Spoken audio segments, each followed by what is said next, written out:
them better than you. Them other girls want to be just like you.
So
are backstage with the one and only Stonebwoy, and of course he just shut the stage down as usual. One tree that dinner.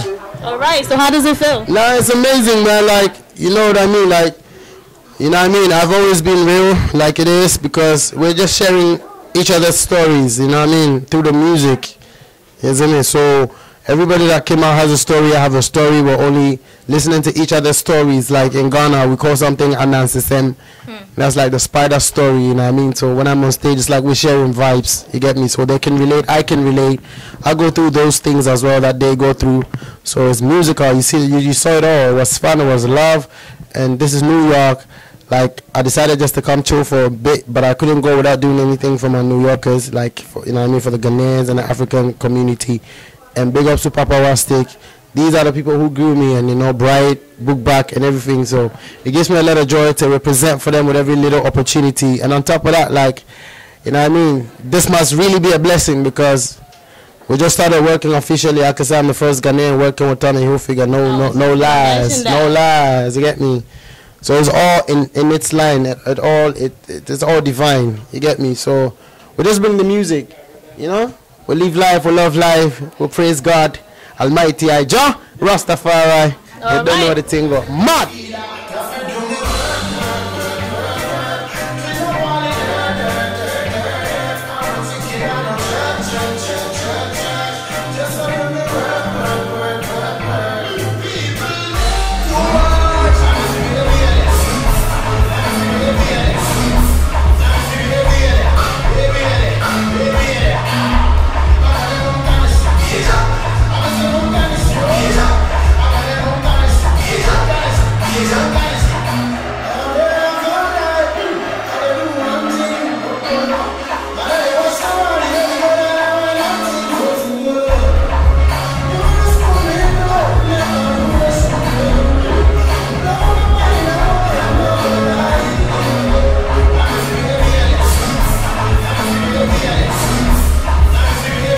African music has always been embraced. It's just happening that in our times right now. It's just happening that in our time right now, you know what I mean? We're the new school, we're pushing the African agenda as well, because 100 years ago I wasn't here, but there was African music. African music was alive, you know what I mean? So this time I'm happy to be part of the generation that has been able to pull it through, connecting it to the Caribbean and also taking it back home to Africa. You know what I mean? You hear some reggae, you hear some Afrobeat, you hear some Twi, you hear some Ghan, you hear some Hausa, you hear all the African languages with English and then with Patois. And so this is the unification of everything at the end of the day. This is what my forefathers or my great, you know what I mean, musicians started, and I'm only continuing this in this new school. So Afrobeat has always been there. It would always be there. It's the beginning and the foundation of music, actually. I tell you this, trust me, man, because when I take the R&Bs, I can hear stuff, I can hear melodies. You saw me do a lot of melodies, like we got it, like this is Africa. So big ups to the world, you know what I mean, for finding their roots more and more and connecting to African music more and more. But it's always been there. I'm not going to be the first one to start or push the agenda. No, please. I'm just a continuation of the fire. You get me?